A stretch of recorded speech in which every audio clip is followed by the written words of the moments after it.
तिगाड़ा काम बिगाड़ा। 3 बहुओं के रवैये से सासू माँ बहुत परेशान थी। दरअसल बात ये थी कि तीनों बहुओं में किसी बात को लेकर अनबन हो गई थी। तब से ही तीनों एक दूसरे से मुंह फुलाए रहती थी। ना कोई सीधे मुंह किसी से बात करती, ना किसी का कहना मानती। पड़ोसी भी इस बात को जानते थे और जाने कैसे कैसे बातें भी करते।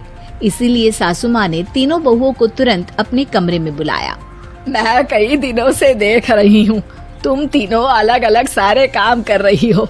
ये सब नहीं चलेगा, तीनों को मिलकर ही काम करना पड़ेगा। सास की बात सुनकर एकदम से बड़ी बहू बोल उठती है। नहीं मम्मी जी, मैं इन दोनों के साथ कुछ नहीं कर सकती। मैं इस घर की बड़ी बहू हूँ, फिर भी ये मेरा कहना बिल्कुल भी नहीं मानती। अरे जेठानी जी, जानबूझकर मुझे डबल काम करवाती है आप। और छोटी मुझसे टेढ़े मुंह ही बात करती है। इन दोनों के बीच हमेशा सैंडविच बन जाती है मेरी, और मैं हमेशा आलू की तरह बीच में मसली जाती हूँ।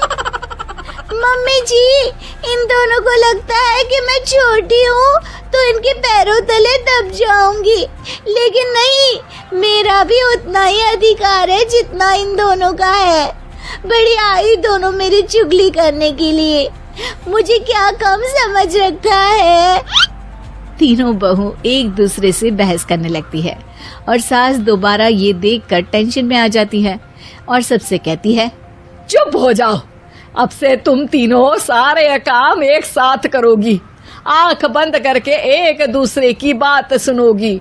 तुम तीनों इस बात को गांठ बांध लो, वरना अगली छुट्टियों में तुम्हारा अपना मायके जाना कैंसिल। सास की बातें सुनकर डर के मारे तीनों हामी भर देती हैं। जी मम्मी जी, मैं समझ गई। हाँ मम्मी जी, जैसा आप कहें। आप जो कहेंगे मैं वही करूंगी। तीनों बहू सास की बात को गांठ बांध लेती है और वादा करती है कि अब से सारे काम वो तीनों एक साथ मिलकर ही करेंगी। ये सब देखकर सास खुश हो जाती है और वहाँ से चली जाती है। नीचे जाकर वो देखती है कि घर में शर्मा जी आए हुए होते हैं।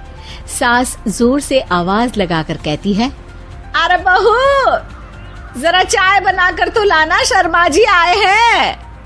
सास की बात सुनकर तीनों बहू तुरंत किचन की ओर भागती है और चाय बनाना शुरू कर देती है। मुझे तो एकदम मसाले वाली कड़क चाय पसंद है, तो हम शर्मा जी के लिए मसाले वाली चाय ही बनाएंगे। अरे नहीं दीदी, गर्मी के मौसम में मसाला चाय कौन पीता है? मैं तो शर्मा जी के लिए इलायची वाली चाय ही बनाऊंगी। ये कैसी बात कर रही हैं आप दोनों? मेरी मम्मी ने सिखाया है कि मेहमान को ज्यादा दूध और शक्कर वाली चाय देनी चाहिए, वरना वो घर वालों को कंजूस समझते हैं। तो मैं तो शर्मा जी को ऐसी ही चाय दूंगी। तीनों बहुएं अपने अपने तरीके से चाय में शक्कर, मसाला, पत्ती सब डाल देती है। उबलने के बाद तीनों मिलकर चाय बाहर लेकर जाती है और शर्मा जी और सासू माँ को देती हैं। चाय पीने के बाद शर्मा जी सासू माँ को देखकर शर्मा जाते हैं और शर्मिंदा महसूस करते हैं कि आखिर उन्होंने चाय पीने के लिए हामी क्यों भरी। सासू माँ भी चाय पीना शुरू करती है और कहती हैं, अरे बहू, ये कैसी चाय बनाई है? चाय है या मीठे दूध की बासुंदी? हाँ, चाय अच्छी नहीं लगी क्या? कोई बात नहीं, हम पराठा बनाकर लाते हैं। चलो चलो अंदर। हाँ चलो। हाँ, आती हूँ मैं भी। नहीं, मेरा पेट चाय ने ही चौपट कर दिया, वही काफी है। पराठे से पोपट नहीं करवाना, मैं तो चलता हूँ। शर्मा जी चुपचाप पतली गली से निकल जाते हैं। अगले दिन सास बहुओं से कहती है, अरे बहू, जाओ जाके ऊपर के गेस्ट हाउस की सफाई कर दो। कल हमारे यहाँ मेरे दूर के रिश्तेदार आने वाले हैं, तो पूरे कमरे को चमका देना, समझी? तीनों बहू सास की बात को मानकर ऊपर सफाई करने चली जाती हैं और तीनों कमरे की सफाई चालू कर देती है। बड़ी बहू मकड़ी के जाले साफ करती है, तो बीच वाली झाड़ू लगाना और छोटी वाली सर्फ डालकर जमीन धोना शुरू कर देती है। अरे दीदी, जेठानी जी, अभी मैंने पूरी फर्श धोई और आप फिर से धूल नीचे गिरा रही हैं। और मछली जेठानी जी, आप बिना झाड़ू की धूल यहाँ छटक रही हैं। अरे तीनों को साफ करना है, एक साथ सफाई करते हैं ना।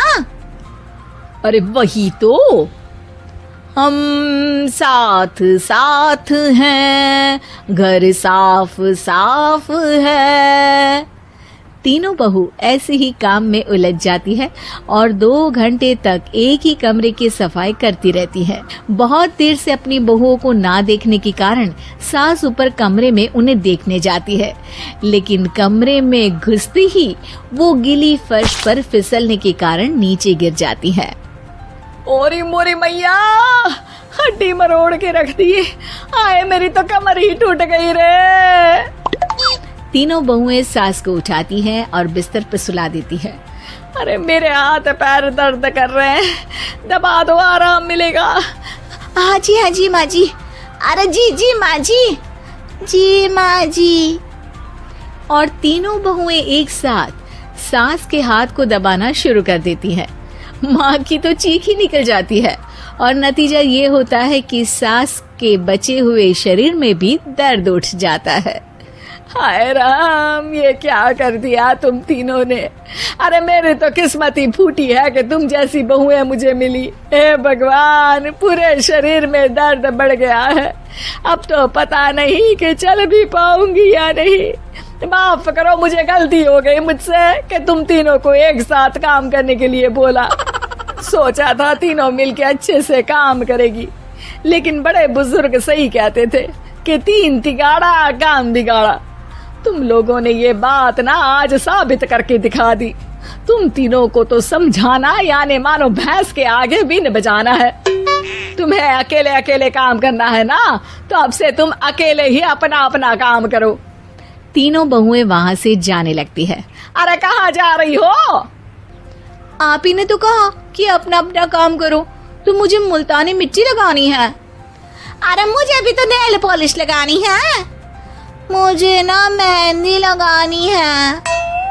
सास अपना सर पीट लेती है और कहती है, अरे मुझे भी लगाना है कुछ। क्या माँ जी? क्या माँ जी? क्या माँ जी?